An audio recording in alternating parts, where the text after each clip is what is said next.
wanted to talk a bit about the unofficial LSAT logic games that I created, why I created them, and how you can use them.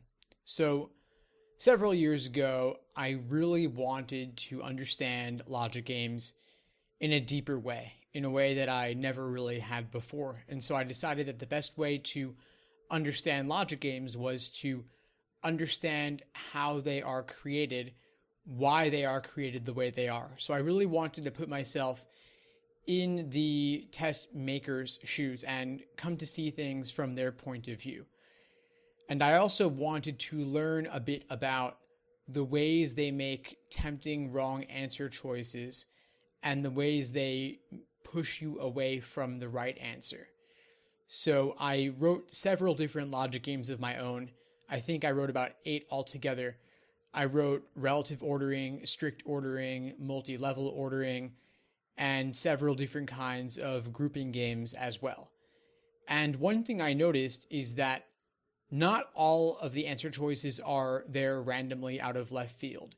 Some of them are written specifically to lure you towards them and push you away from the right answers.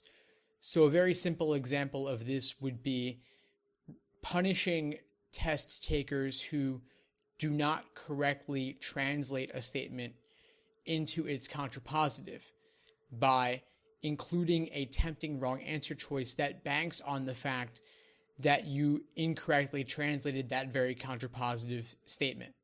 So you might choose A and feel great about it, only to not even get to correct answer choice B. So you confidently choose A and walk away from it, having no idea that you've just made a huge mistake, and then you might end up making that same exact mistake in other questions and choose the tempting wrong answer choices there as well. And so I really practiced and tried to master the art of writing tempting wrong answer choices like this, and I sprinkled them throughout all of the unofficial logic games I created. Another thing I did was I created games that lend themselves to making multiple main diagrams, but I actually chose to make my games a little bit harder than actual LSAT logic games on average.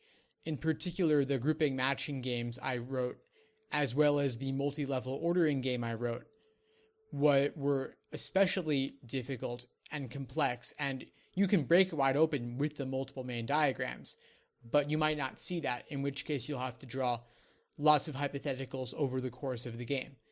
I'm not saying any one way is better than the other, but I wanted to illustrate the value of using these sorts of techniques and show you how they can help even on the most difficult problems of all.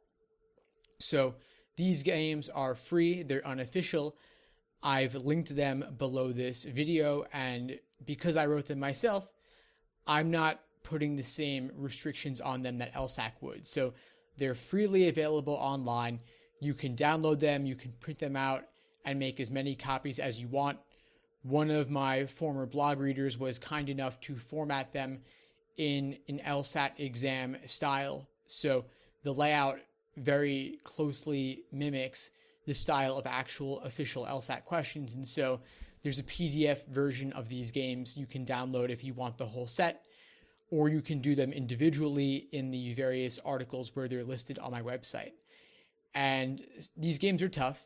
So you'll notice that a lot of people are discussing the games and asking questions about them in the comments. And some people will be so confident about their way of thinking about the game that they'll accuse me of having made an error. And I assure you there are no errors in my games. They've been available now for nearly 10 years online. And if there were an error, I would have corrected it, or someone would have spotted it and left a comment. That has not happened. That is not the case. And I guarantee you my games do not contain any logical errors of any kind. If you find a logical error in one of my games, I will give you $1,000 per mistake you catch that I made. That's right, $1,000 challenge to you if you spot any kind of error in a logic game that I myself created. I will stand by that. I will swear by it. I'm putting this video out for the entire world to see. And so I'm putting my reputation on the line with this. So Give these games a shot. I think you'll find them interesting. You'll find them difficult.